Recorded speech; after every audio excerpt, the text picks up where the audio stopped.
മച്ചാന്റെ മാലാഖ എന്ന് പറയുന്ന പുതിയ മലയാളം സിനിമയിലെ പ്രധാന കഥാപാത്രമായ സജീവൻ ഒരു ഘട്ടത്തിൽ പറയുന്നുണ്ട്, കടപ്പാടിന്റെയും സ്നേഹത്തിന്റെയും നടുവിൽ കിടന്ന് എനിക്ക് മടുത്തു എന്ന്. സാമാന്യം നല്ലൊരു കോൺഫ്ലിക്റ്റ് ഒരു കഥയിൽ ക്രിയേറ്റ് ചെയ്യാൻ പാകത്തിനുള്ള ഒരു ഐഡിയ ആണ് മേലെ പറഞ്ഞ ഡയലോഗ്. പക്ഷേ ഈ ഒരു സാഹചര്യത്തെ ഫ്രഷ് ആയിട്ട് അവതരിപ്പിക്കാനുള്ള യാതൊരു താല്പര്യവും ബോബൻ സാമുവൽ സംവിധാനം ചെയ്തിട്ടുള്ള ഈ സിനിമയ്ക്കില്ല. നമ്മളൊടുക്കും കാണുന്നത് 2-2.25 മണിക്കൂർ നീളമുള്ള ഒരു സീരിയൽ എപ്പിസോഡാണ്. കാണാൻ സീരിയലിനേക്കാൾ ഒരല്പം പ്രൊഡക്ഷൻ ക്വാളിറ്റി ഉണ്ടെന്ന വ്യത്യാസം മാത്രമേ ഉള്ളൂ. KSRTCയിൽ കണ്ടക്ടറായി ജോലി ചെയ്യുന്ന സജീവനാണ് നമ്മുടെ കേന്ദ്ര കഥാപാത്രം. കാര്യമായി നാട് നീളെ പെണ്ണ് കണ്ട് നടന്നിട്ടും സജീവൻ ഒന്നും അങ്ങോട്ട് സെറ്റായിട്ടില്ല. ഒടുക്കം തന്റെ ബസ്സിൽ സ്ഥിരമായി യാത്ര ചെയ്തിരുന്ന ബിജിമോളെ സജീവൻ വിവാഹം കഴിക്കുന്നു. ഇവരുടെ രണ്ടുപേരുടെയും വിവാഹ ജീവിതത്തിൽ സംഭവിക്കുന്ന അപ്രതീക്ഷിതമായ സംഭവങ്ങളാണ് മച്ചാന്റെ മാലാഖ എന്ന സിനിമയിൽ നമ്മൾ കാണുന്നത്. ജക്സൺ ആന്റണിയുടെ കഥയെ ആസ്പദമാക്കി അജീഷ് പി തോമസ് എഴുതിയിട്ടുള്ള ഈ സിനിമയുടെ തിരക്കഥ ചുമ്മാ ഡ്രാമ തേടി ഒരു കോൺഫ്ലിക്റ്റിൽ നിന്ന് അടുത്ത കോൺഫ്ലിക്റ്റിലേക്ക് നീങ്ങുകയാണ്. ഒരു ഘട്ടത്തിൽ നമ്മൾ വിചാരിക്കും ഭയങ്കരമായി കൺട്രോൾ ചെയ്യുന്ന മാനിപ്പുലേറ്റീവ് ആയിട്ടുള്ള ഭാര്യ കഥാപാത്രമാണ് ഇതിലെ പ്രശ്നക്കാരിയെന്ന്. പിന്നീട് ഒരു ത്യാഗത്തിന്റെ ആംഗിളിലേക്ക് കഥ പോകും. അതും കഴിഞ്ഞ് കേട്ടാൽ തന്നെ വളരെ സില്ലിയായി തോന്നുന്ന ഓരോ കാരണങ്ങൾ കൊണ്ട് ഈ പടം കോടതി വരെ കയറുന്നുണ്ട്. ശരിയായ ജഡ്ജിമാർ ചിലപ്പോൾ ഈ പടം കണ്ടാൽ നല്ലപോലെ ചിരിക്കും. പലപ്പോഴും കഥാപാത്രങ്ങളുടെ സ്വഭാവ സവിശേഷതകൾക്ക് യാതൊരുവിധ എക്സ്പ്ലനേഷനും ഇല്ല. സജീവൻ എന്ന കഥാപാത്രമായിട്ട് സൗബിൻ ഷായറിനെ സങ്കല്പിക്കാൻ ഭയങ്കര ബുദ്ധിമുട്ടാണ്. സൗബിന്റെ സ്ഥിരം കൊച്ചി മച്ചാൻ കഥാപാത്രം ചന്ദനമഴ സീരിയലിൽ ഒരു കഥാപാത്രമായാൽ ഉണ്ടാകുന്നത് പോലൊരു വല്ലാത്തൊരു മൾട്ടിവേഴ്സാണത്. സിനിമയുടെ അവസാന ഭാഗത്തേക്ക് സജീവൻ വൾണറബിൾ ആകുന്നതൊക്കെ സ്വല്പം കോമിക്കലായി പോകുന്നുണ്ട്. നമിത പ്രമോദിന്റെ ബിജിമോൾ എന്ന കഥാപാത്രം എങ്ങനെ പെരുമാറുമെന്ന് പ്രെഡിക്റ്റ് ചെയ്യാൻ പറ്റില്ല.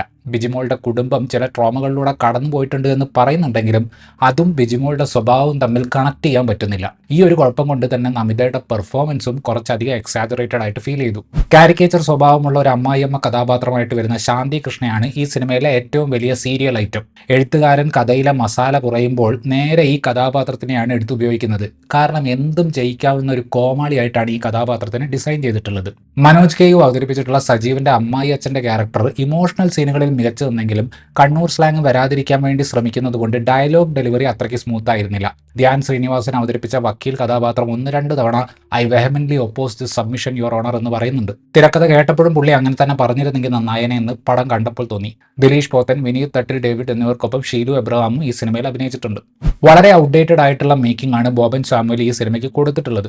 12 വർഷം മുന്നേ അദ്ദേഹം റോമൻസ് ഉണ്ടാക്കിയപ്പോൾ ഉള്ള അതേ അവസ്ഥയിലാണ് മലയാളം സിനിമ ഇന്നും ഉള്ളത് എന്നൊരു തോന്നലിലാണെന്ന് തോന്നുന്നു അദ്ദേഹം ഇപ്പോഴും സിനിമ ഒരുക്കുന്നത്. ഇന്റർവ്യൂകളിൽ ഇരുന്ന് ഈ സിനിമയിൽ റൊമാൻസ് ഉണ്ട്, സെന്റിമെന്റ്സ് ഉണ്ട്, കോമഡി ഉണ്ട് എന്നൊക്കെ പറയാൻ വേണ്ടി സീനുകൾ ക്രിയേറ്റ് ചെയ്തതുപോലെ തോന്നി. കഥാപാത്രങ്ങൾ തമ്മിലുള്ള ഡൈനാമിക്സ് എസ്റ്റാബ്ലിഷ് ചെയ്യാൻ കഴിയാത്തൊരു തിരക്കഥയാണ് ഈ സിനിമയ്ക്കുള്ളത്.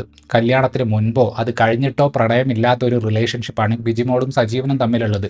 വളരെയധികം ടോക്സിക് ആയ ബിജിമോളെ വേണമെന്ന് പറഞ്ഞ് കരയുന്ന സജീവനെ നമുക്ക് ഒരിക്കലും മനസ്സിലാക്കാൻ പറ്റുന്നില്ല. അതുപോലെ അവസാനം എന്തിന്റെ അടിസ്ഥാനത്തിലാണ് ബിജിമോൾ പ്രശ്നങ്ങളെല്ലാം അവസാനിപ്പിക്കുന്നത് എന്നും നമുക്ക് മനസ്സിലാവുന്നില്ല. സ്ഥിരം കാണുന്ന മാനിപ്പുലേറ്റർ വിക്ടിം റിലേഷൻഷിപ്പിന്റെ ജെൻഡർ സ്വാപ്പ് ചെയ്ത വേർഷനായിരുന്നു സത്യം പറഞ്ഞ ഈ ഒരു കപ്പിൾ.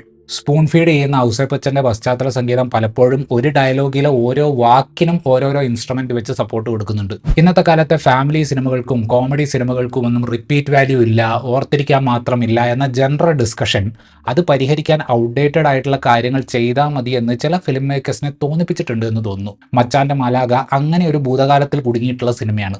വൈകുന്നേരമായാൽ ചാനലുകളിൽ കാണുന്ന ടോക്സിക് സീരിയലുകൾ ജീവിതഗന്ധിയായ കഥകളാണ് എന്ന് വിശ്വസിക്കുന്ന ആളുകൾക്ക് കാണാൻ പറ്റിയ സിനിമയാണ് ബോബൻ സാമുവൽ ഒരുക്കിയിട്ടുള്ള ഈ ഒരു സിനിമ. ഇത്രയുമായിരുന്നു ഈ സിനിമയെക്കുറിച്ചുള്ള എൻ്റെ റിവ്യൂ. വീഡിയോ ഇഷ്ടപ്പെട്ടാൽ ലൈക്ക് ചെയ്യുമെന്നും നിങ്ങളുടെ അഭിപ്രായം കമന്റ് ചെയ്യുമെന്നും ഇത്തരത്തിലുള്ള കൂടുതൽ വീഡിയോകൾക്ക് വേണ്ടി ചാനൽ സബ്സ്ക്രൈബ് ചെയ്യുമെന്നും വിശ്വസിക്കുന്നു. താങ്ക്